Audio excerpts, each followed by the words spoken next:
Assalamualaikum warahmatullahi wabarakatuh. Perkenalkan, nama saya Muhammad Nurna dari kelas 7I. Di sini saya akan mempresentasikan bukti arkeologis zaman Praaksara. Periodisasi zaman Praaksara berdasarkan arkeologi.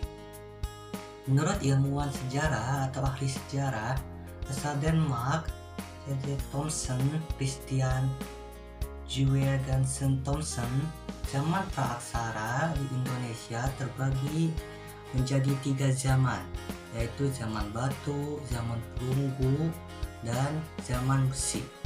Konsep tersebut disebut dengan Three-Arch System yang menekankan pada pendekatan teknis dan didasarkan atas penemuan alat-alat peninggalan masa prasejarah.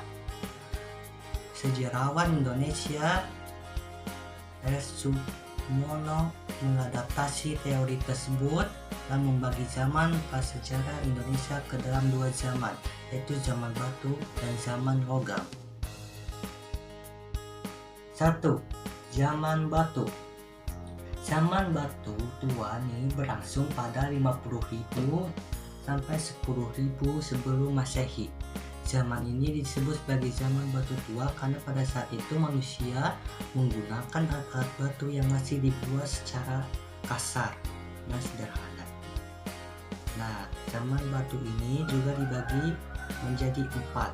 Pertama, zaman Paleolitikum, zaman batu tua. Nah, ini masa berburu dan mengumpulkan makanan tingkat awal. Berdasarkan daerah penemuannya, hasil kebudayaan zaman Paleolitikum dikelompokkan menjadi 2 bagian. Pertama, kebudayaan Pacitan ditemukan oleh von Koenigswald pada tahun 1935. Alat yang ditemukan berupa kapak genggam dan alat serpi yang masih kasar yang selain di Pacitan. Kedua, kebudayaan Nandong. Alat hasil kebudayaan Nandong ditemukan di daerah Nandong, Ngawi, Jawa Timur. Alat yang ditemukan berupa peralatan yang terbuat dari tulang dan tanduk rusa. Diperkirakan digunakan sebagai alat menusuk, belati, atau mata tombak. 2. Zaman Mesolitikum, zaman batu tengah, masa berburu dan mengumpulkan makanan tingkat lanjut. Nah, hasil budaya yang ditemukan pada zaman Mesolitikum yaitu 1. Kejokenmotinger. Kejokenmotinger adalah sampah-sampah dapat berupa tumpukan kue kerang. Kejokenmotinger ditemukan di sepanjang pantai timur Sumatera. Penemuan hasil budaya dari Kejokenmotinger adalah fiber, kapak genggam, kapak pendek, dan pipisan. Pipisan merupakan batu penggiring yang digunakan untuk menggiring makanan dan mengharuskan cat merah yang berasal dari tanah merah. Cat merah ini diperkirakan digunakan untuk kepentingan religius dan ilmu sihir. 2. Albisaurus Monster. Manusia pada zaman ini manusia purba tinggal di gua-gua pada tebing pantai yang dinamakan Albisaurus Monster. Hasil budaya yang ditemukan dari gua-gua tersebut yaitu peralatan dari batu yang telah diasah. Hasil budaya lain yang menonjol yaitu lukisan gua berupa cap tangan. 3.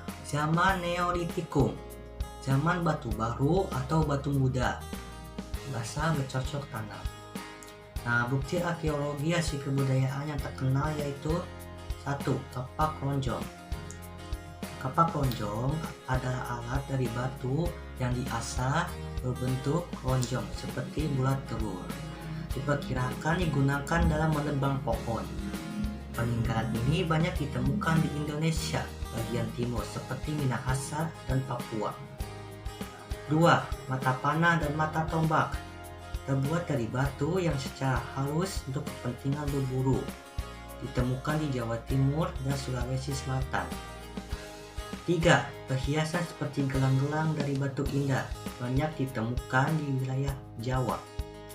4. Tembikar atau peyuk langgar banyak ditemukan pecahan-pecahannya di Sumatera. Di Merauke, Sumatera Barat banyak ditemukan peyuk langgar yang berisi tulang-tulang manusia. 4. Zaman Megalitikum, zaman batu besar. Nah, bukti arkeologi hasil kebudayaan zaman Megalitikum yaitu 1. Menhir. Nah, menhir adalah tiang atau tugu batu untuk pemujaan dan peringatan akan roh nenek moyang. Menhir banyak ditemukan di Sumatera Selatan, Kalimantan, dan Sulawesi Tengah. 2. Sarkofagus. Peti kubur batu yang terdiri dari wadah dan tutup. Pada ujung-ujungnya terdapat tonjolan. Sarkofagus memiliki jenis bentuk dan ornamen yang berbeda. Di dalamnya ditemukan tulang-tulang manusia dan bekas kubur berupa periuk persegi, perhiasan dari perunggu dan besi. Sarkofagus banyak ditemukan di daerah Bali. 3. Kubur batu, peti mati yang dibentuk dari 6 papan batu. Paling banyak ditemukan di daerah Sumatera Barat dan Minahasa. Itu tadi zaman batu, sekarang kita akan ke zaman logam. Nah, zaman logam juga dibagi menjadi 2 zaman, yaitu zaman perunggu dan zaman besi. Namun, zaman tembaga tidak terjadi di Indonesia. Nah, 1. Zaman perunggu. Bukti arkeologi sejarah dari zaman perunggu di Indonesia antara lain 1. Kapak corong atau kapak sepatu. Nah, alat kebesaran dan upacara adat yang berbentuk seperti corong ditemukan di Bali, Sulawesi Selatan, dan Sulawesi Tengah. 2. Nekara. Genderang besar atau tambo yang berbentuk seperti dandang terbalik digunakan untuk upacara ritual, khususnya sebagai pengiring upacara kematian, upacara memanggil hujan, dan sebagai genderang perang.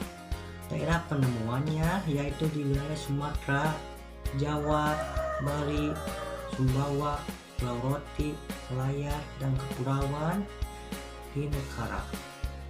Kepulauan Nekara. The Moon of Legend yang merupakan negara terbesar di Indonesia terdapat di Bali. 2. Zaman besi. Manusia telah mampu membuat peralatan yang lebih sempurna dengan bahan besi, yaitu dengan meleburkan biji besi dan menuangkannya ke dalam cetakan. Hasil peninggalan dari zaman besi yang ditemukan di Indonesia yaitu mata kapak, mata sabit, mata pisau, mata pedang, cangkul, dan sebagainya. Mata kapak ini digunakan untuk membelah kayu dan mata sabit digunakan untuk menyambut tumbuh-tumbuhan. Benda-benda tersebut ditemukan di Gunung Kidul, Yogyakarta, Bogor, Besuki, dan Punuk, Jawa Timur.